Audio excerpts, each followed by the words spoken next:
महाशिवरात्रि व्रत कथा शंकर भगवान पार्वती जी की जय।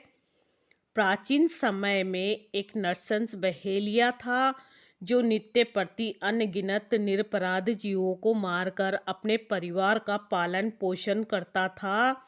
एक बार पूरे जंगल में विचरण करने पर भी जब उसे कोई शावक न मिला तो शुदाकुल एक तालाब के किनारे रहने लगा। उसी स्थान पर एक बेल वृक्ष के नीचे शिवलिंग स्थापित था। बहेलिया उस वृक्ष की शाखा पर चढ़कर अपनी आवास स्थली बनाने के लिए बेल पत्रों को तोड़ता हुआ शिवलिंग आच्छादित कर दिया।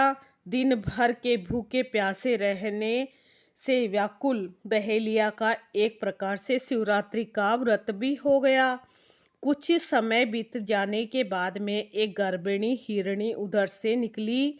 झिझकती व्याकुल हिरणी दीनवाणी से बोली, हे व्याघ्रराज, मैं अभी गर्भ से हूँ, प्रसव बेला भी समीप है, इसलिए इस समय मुझे मत मारो।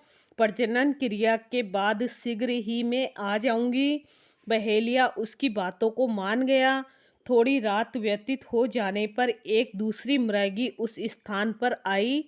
पुनः बहेलिये के निशाना लांघते ही उस मृगी ने भी निवेदन किया कि मैं अभी ऋतु क्रिया से निवृत्त हुई हूँ, इसलिए मुझे अपने पति समागम करने दीजिए।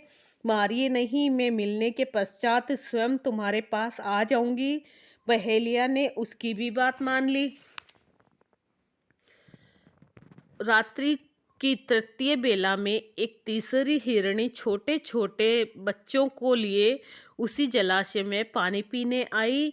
बहेलिया ने उसको भी देखकर धनुष बाण उठा लिया। तब वह हिरणी कातर स्वर में बोली, हे व्याघ्रराज, मैं इन दिन छोटे छोटे बच्चों को हिरण के संरक्षण में कर आऊं तो मुझे मार देना।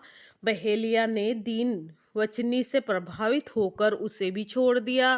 प्रातः काल के समय एक 3 मांसल बलवान हिरण उसी सरोवर पर पानी पीने आए। बहेलिया पुनः अपने स्वभाव अनुसार सरसंधान करना चाहा। यह क्रिया देखते ही हिरण व्याघ्रराज से प्रार्थना करने लगा, हे व्याघ्रराज, मुझे पूर्व आने वाली 3 हिरणियों को तुमने मारा हो तो मुझे भी मारिए, अन्यथा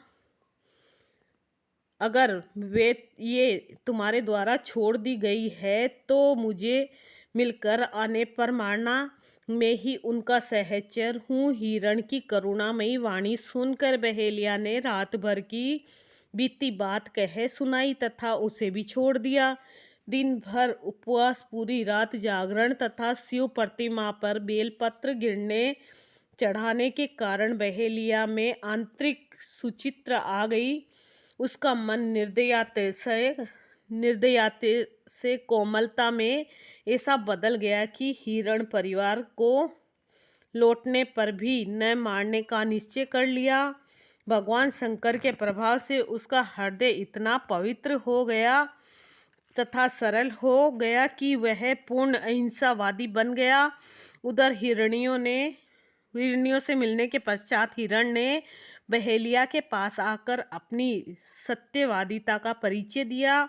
उनके सत्याग्रह से प्रभावित होकर व्याघ्रराज अहिंसा परमो धर्म का पुजारी हो गया। उसकी आंखों से आंसू छलक आए तथा पूर्व कृत कर्मों पर पश्चाताप करने लगा। इस पर स्वर्गलोक से देवताओं ने व्याघ्र की सराहना की तथा भगवान शंकर ने 2 पुष्प विमान भेजकर बहेलिया तथा मृग परिवार को शिवलोक का अधिकारी बनाया। महाशिवरात्रि व्रत कथा।